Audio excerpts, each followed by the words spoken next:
Let's embark on a journey across the shifting sands of Arrakis. Follow Paul Atreides as he navigates the treacherous landscape of power and prophecy. Paul and his allies hasten to conceal themselves upon detecting a spacecraft deploying Harkonnen troops. They strategically abandon a corpse to lure the soldiers, and as they approach, a thumper device summons the colossal sandworms. The Harkonnens detect the commotion and deduce the strategy, swiftly relocating to the closest stone structure. Concurrently, an eclipse obscures the heavens, and the Fremen seize the opportunity to target the troops with their energy guns from a distance. When one trooper descends to inspect the motionless forms, Paul leaps to snatch a sword and engages the man, displaying impressive prowess before ending his life. Another combatant materializes behind Paul, yet Jessica promptly dispatches him with a stone. Following the conflict, the Fremen harvest moisture from the deceased. Jessica experiences sudden nausea, leading others to assume she's repulsed by the carnage, unaware of her concealed pregnancy. Subsequently, the cadavers of the soldiers are amassed, and the Fremen summon a colossal worm to consume them. In the meantime, Robin is advised to withdraw his forces from Fremen lands due to heavy casualties. Enraged, Robin assaults his aide, furiously declaring they're being bested by mere vermin. Subsequently, Paul's band arrives at the Fremen's village. The reception is mixed. Some distrust Paul, while others, convinced by the prophecy, show reverence. Stilgar endeavors to persuade the council of Paul's destiny, but his words fall on skeptical ears. Nevertheless, Paul and Jessica are provided sustenance, with the spice-laden meal inducing an enigmatic vision in Paul. Later, Jessica observes a ceremony where the moisture from Paul's vanquished foe is harvested and contributed to an underground reservoir. Stilgar discloses that this is merely one of myriad water reserves the Fremen have established to transform the planet's environment. He then unveils that their spiritual leader is nearing her end, and they wish for Jessica to succeed her, agreeing to aid Paul. Jessica consents. In a cavern, the Reverend Mother caresses her visage while prayers echo from the Fremen outside. Subsequently, the Fremen present the water of life for consumption, clarifying that the toxin liberates the spirit and is lethal, yet it also grants vision. Jessica partakes of the liquid and instantly convulses, the unborn child within her undergoing transformation.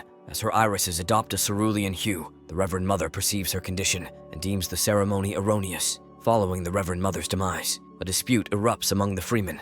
A faction views Jessica's survival during pregnancy as miraculous evidence of the prophecy, while others dismiss the prophecy as a fabrication by the elite, arguing their liberator shouldn't be a foreigner. Paul halts the quarrel, clarifying that his mother's training in poison resistance negates any miracle, asserting no desire for leadership, merely to join their fight. Paul's modesty further convinces Stilgar of his predestined role. Upon awakening, Jessica informs Paul that the unborn child communicates with her, urging him to also partake in the water. Later, equipped with a tent and provisions, Paul embarks on a desert journey to assimilate the Fremen's customs. Paul treads cautiously on the sand, yet his skill is lacking. Chani steps in, guiding him to refine his movements. She imparts wisdom about desert life and the Fremen ways, and through shared moments, affection blossoms between them. Meanwhile, Jessica converses with her unborn child, strategizing to sway the skeptics in town. Days later, a spice harvester materializes in the desert. The Fremen emerge from their sandy concealment, launching a surprise onslaught. They dispatch numerous soldiers, their dexterity on the sand proving advantageous. An enemy aircraft joins the fray, strafing the area. In response, the Fremen swiftly seek refuge beneath the harvester. Chani and Paul emerge, capturing 2 more soldiers. Paul then distracts the aircraft, allowing Chani to shoot it down with her laser weapon. This opens the path for additional Fremen to attack the harvester, leading to its destruction. That evening, the group celebrates their triumph and fully embraces Paul as one of the Fremen. They bestow upon him a warrior's name and welcome him with embraces. The following day, Paul observes Stilgar taming a worm and removes his family ring, signifying his departure from House Atreides. Chani joins him, and they share an intimate moment. Over the ensuing months, the band continues their desert journey, targeting harvesters and inflicting significant damage on House Harkonnen. Upon learning of the escalating issues, Vladimir, in a fit of rage, eliminates 2 aides. He summons Robin, warning him that continued failures may lead the Emperor to revoke their spice privileges. Robin is tasked with rectifying the situation or facing consequences. Meanwhile, Paul awakens from a disturbing dream, struggling to recount it to Chani. His memory falters. He envisions himself following a woman into battle, surrounded by widespread carnage. Chani reassures him that such strange dreams are merely side effects of prolonged spice exposure. Subsequently, Paul prepares for the Fremen's ritual of summoning and mounting a sandworm. Paul examines various areas of the sand until he locates an ideal spot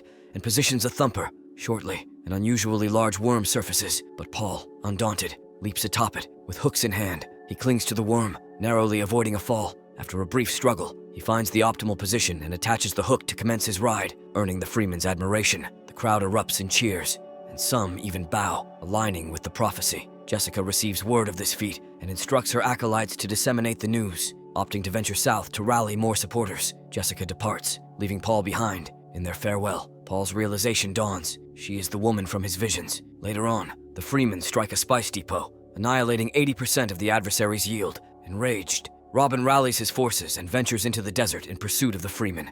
Invisible to them, Robin commands his men to bombard the rocky outcrops, triggering a massive blast and a dense cloud of dust. Emerging from their vessels amidst the haze, Robin and his troops become vulnerable, allowing the Fremen to encircle and eliminate them individually. In a state of panic, Robin and his soldiers attempt to flee, but the Fremen also target the aircraft. Clinging to survival, Robin narrowly evades death when a guard eliminates an assailant, enabling their narrow escape. The Emperor frets over the Fremen's rising influence, and his offspring, Princess Ireland, suggests escalating the strife to full-scale warfare in secrecy. Ireland confides in Reverend Mother Helen her hunch about the Fremen's prophet being Paul. Helen affirms this but cautions against disclosure, especially to the Emperor, as the revelation of the Atreides slaughter could jeopardize his reign. Simultaneously, she's orchestrating for the Emperor's kin, Fade, to assume control of Arrakis. Meanwhile, Fade is honing his combat skills, testing his new weapon on a servant, swiftly ending her life yet critiquing its edge. Concurrently, his adversaries receive a cryptic injection, unveiling their identity as captives from the Atreides lineage. Fade steps into the arena, where Vladimir and a multitude have gathered to witness his combat on his birthday.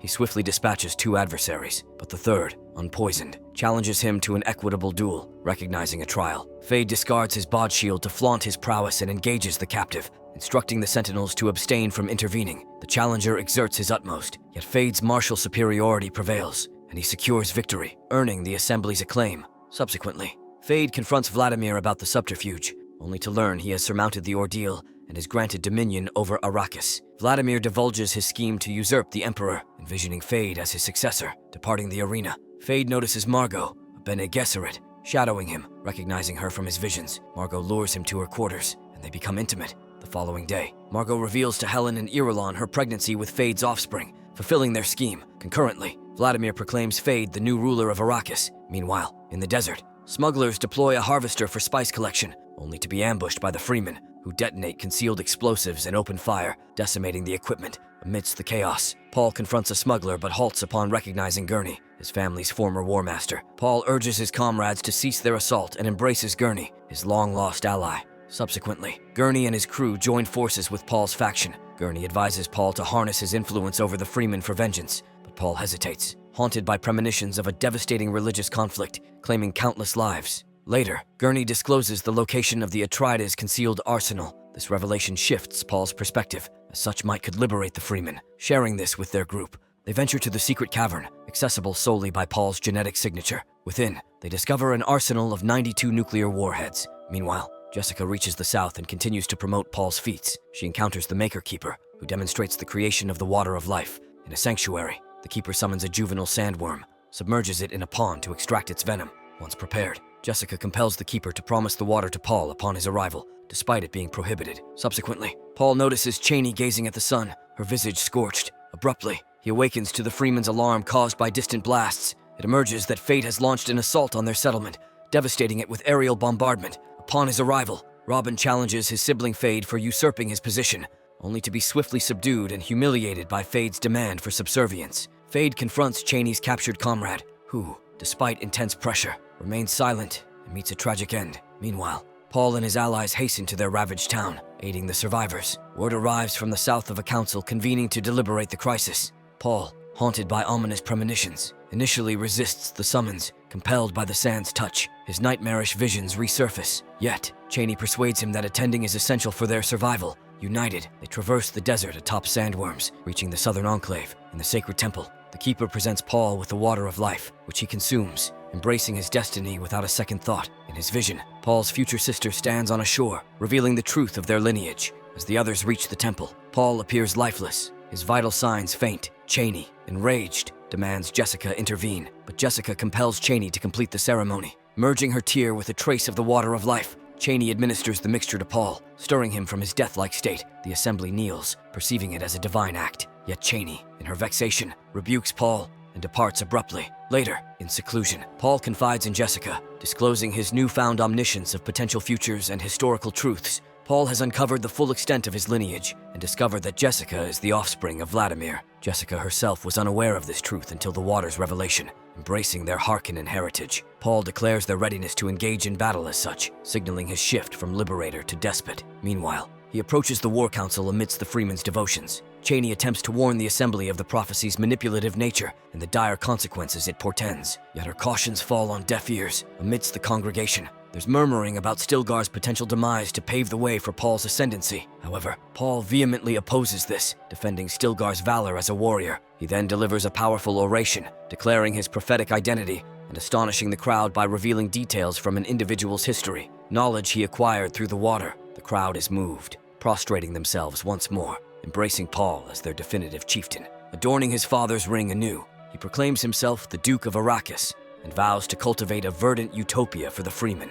All but Chani vocalize his name, pledging their allegiance and readiness for battle. Shortly thereafter, the Emperor is notified of Paul's challenge for the imperial seat. In seclusion, Helen informs Irulan that regardless of the victor, their father's reign is imperiled. Yet their house can retain influence if Irulan weds the eventual ruler. As the Emperor's forces descend upon Arrakis, Paul strategizes with the Fremen, emphasizing the importance of seizing the Emperor unharmed. Observing the same, Vladimir instructs Fade to alert the major houses. The Emperor, seeking answers, confronts Vladimir and his kin. Vladimir's ignorance prompts the Emperor to order his chastisement. In the ensuing chaos, the Fremen's assault begins. Utilizing atomic warheads, they shatter the enemy's defenses. While a sandstorm conceals their movements, Thumpers call forth a legion of sandworms, ridden into the fray, decimating scores of soldiers. Simultaneously, Fremen warriors emerge from beneath the sands, encircling the foe, ensuring their entrapment. The soldiers' resistance falters as they grapple with the desert's harsh conditions, signaling their impending defeat. The Fremen breach the stronghold, and Paul, unimpeded by the guards focused on the Emperor's safety, confronts Vladimir,